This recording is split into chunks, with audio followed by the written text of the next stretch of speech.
7, 6, 5, 4, 3, 2, 1. The History with Jackson podcast.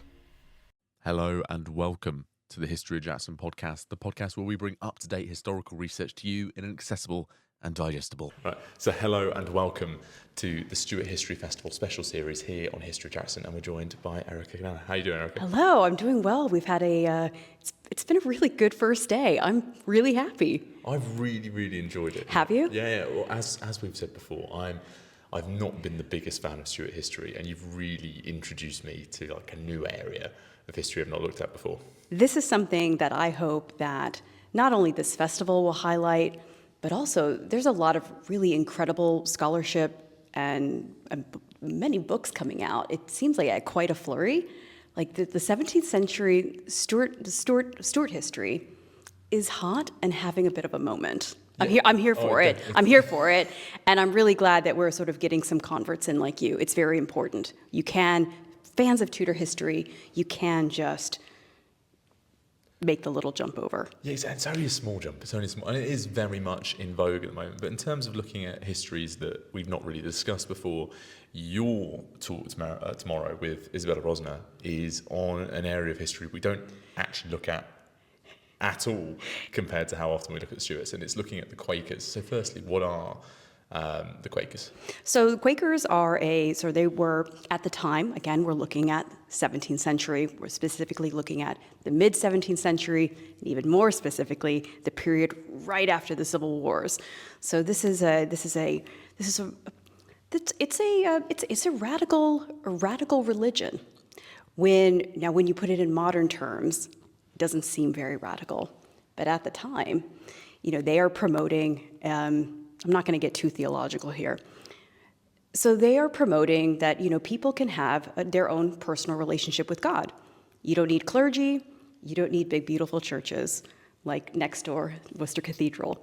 And so this is, it's not so much, I think, for me, as a social historian, I think that there's the message, and then there's the way that the message is delivered. And that's where the sort of Quakers run into some problems, because they are quite radical and, dare I say, very disruptive. And it's an incredible historical moment after the English Civil War, because you have England trying to get to grips with this new system, get to grips with, I think, the first time in over nearly 700, 800 years where England's not had a monarch. So it's a very difficult moment. So in terms of the religious aspect, how do people respond to the Quakers? Some people with some people, the message really resonates with them. And the Quakers, they end up being very successful. They're still here today. They last, they have passed the test of time. So the people who engaged with that message were super on board. The people who did not, they are, as I just said, they're very disruptive. Borderline what we would certainly call antisocial. So it's very much, they're going into churches and they are telling the ministers, the congregation, you are worshiping a false god. This is a hireling priest, you idiots. Well, that's not an exact quote, but for the most part. So, and people are kind of like, wait, you're coming into my place of worship and telling me that my belief system is garbage. Get out of here. And so they are, these are traveling ministers, sort of coming from the north, setting up grassroots communities. And, when these traveling Quakers are sort of, going from town to town, they have some targets. And in this particular, in Worcestershire in particular, their big target is Richard Baxter. He is a very high profile enemy for them. And Richard Baxter he gives as good as he gets.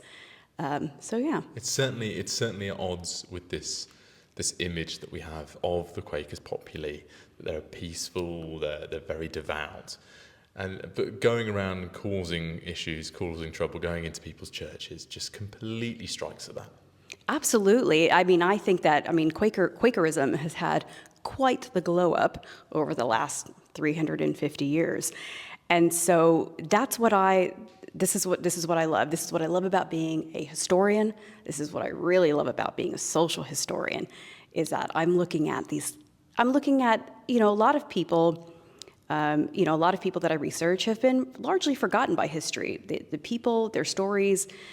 And so it's really great to sort of be able to place these people in their time, tell their stories.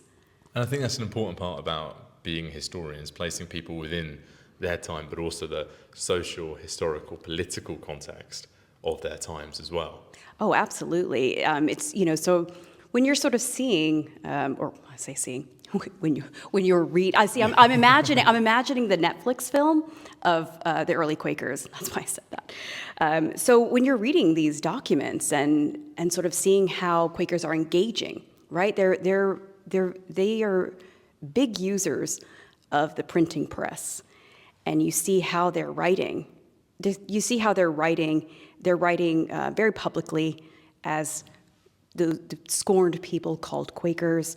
Writing as the scorned people of the Quakers, it's such an interesting way of taking a propaganda battle, using the media to their advantage, which, is, I think, very rarely, we see any group use it as effectively in that period. Yeah, it's crazy because that is, Quakers was used as an insult at first, and then they just really took it on board.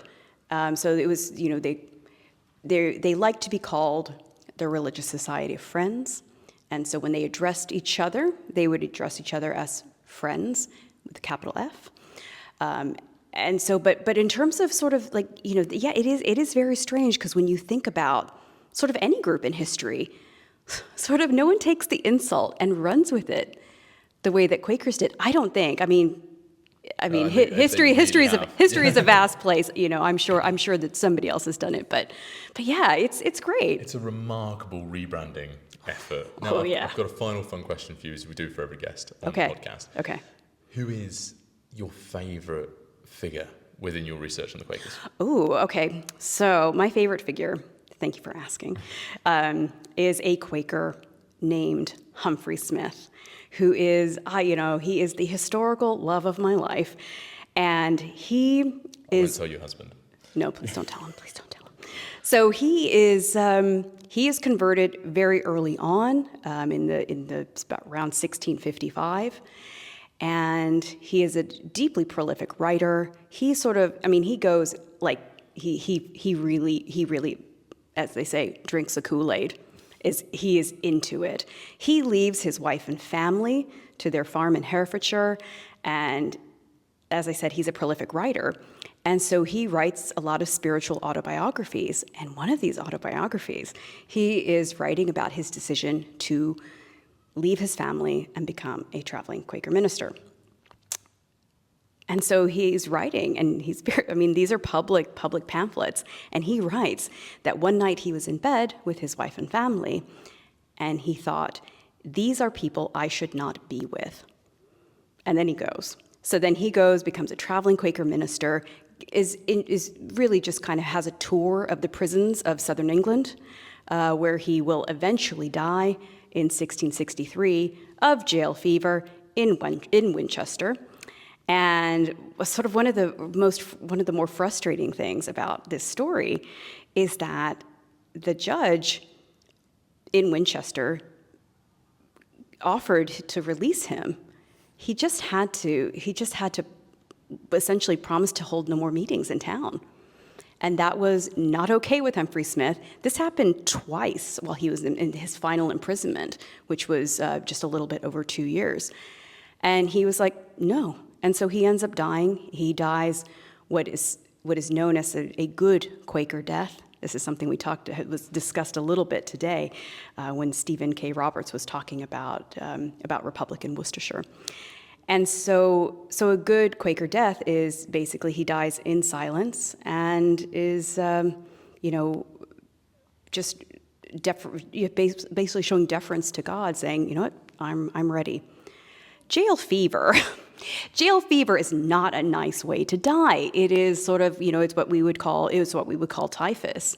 And so it is a grueling death.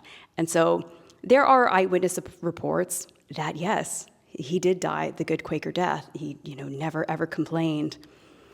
I don't know how true that is, but that is my favorite. That's my boy Humphrey Smith. Yeah, he sounds absolutely. He sounds delightful. fun, right? Absolutely He sounds delightful. fun, right? Yeah, I love that. Yeah, thank you. Yeah. But thank you very much for coming on, Erica. Thank you for having me, and thank you for being here.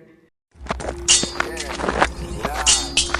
8, 7, 6, 5, 4, 3, 2, 1. The History with Jackson podcast.